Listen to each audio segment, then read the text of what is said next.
রান্না করব এই ফুলকপি আলু দিয়ে তরকারি।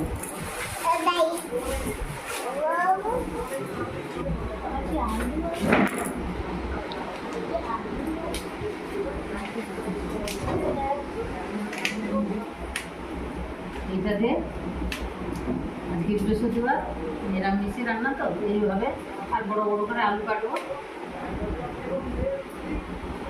দিয়ে মাখা মাখা তরকারি করবো। ফুলকপির সঙ্গে আলুটা সমানে কাটলে তরকারিটা খুব সুন্দর হবে।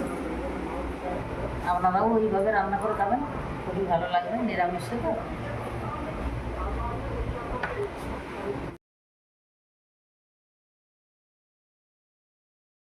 এই ফুলকপির জন্য এই মশলাটা আমি নিয়ে নিচ্ছি। দারুচিনি, তেজপাতা, এটা গুঁড়ো করবো।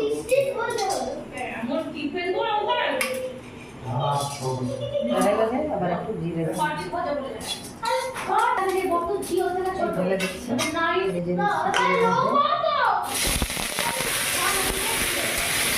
একটু কালা রাস্তা জন্য দিয়ে দিচ্ছি, তাহলে ভাজাটা দেখতে ভালো লাগবে।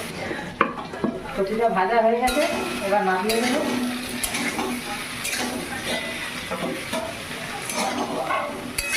ভালো করে কপি আলু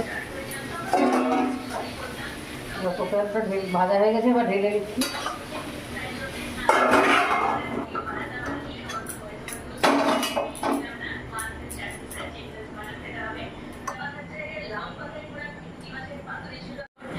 কপির মধ্যে মশলা, নিরামিষ মশলা, চারমগজ, আদা আর ওই সব ভাজলাম, সব কিছুর মধ্যে তেলের মধ্যে দিয়ে দেবো একটু পাঁচফোড়ন,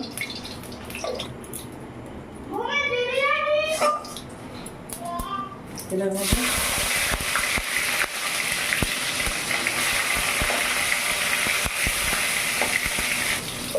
দিয়ে দিলাম বেটে রাখার চারমগজ, আদা বাটা,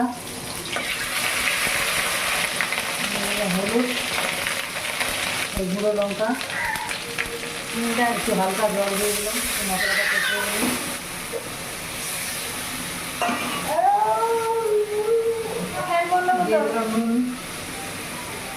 চিনি দিয়ে দিলাম, এরকম তরকারি তো কপিতে চিনি না দিলে ভালো লাগবে না।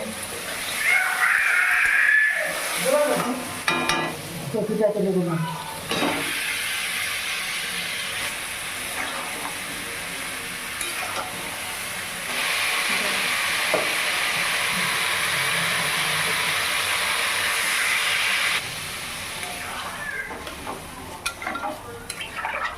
ঢাকা চাপিয়ে দিচ্ছি, একটু সিদ্ধ হয়ে যাবে।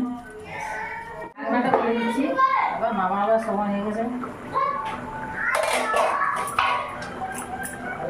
হয়ে গেছে কপির ঝোল।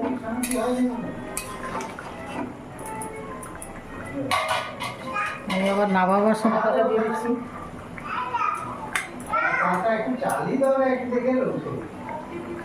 মশলাগুলো দিয়ে দিচ্ছি, দিয়ে নামিয়ে দেবো।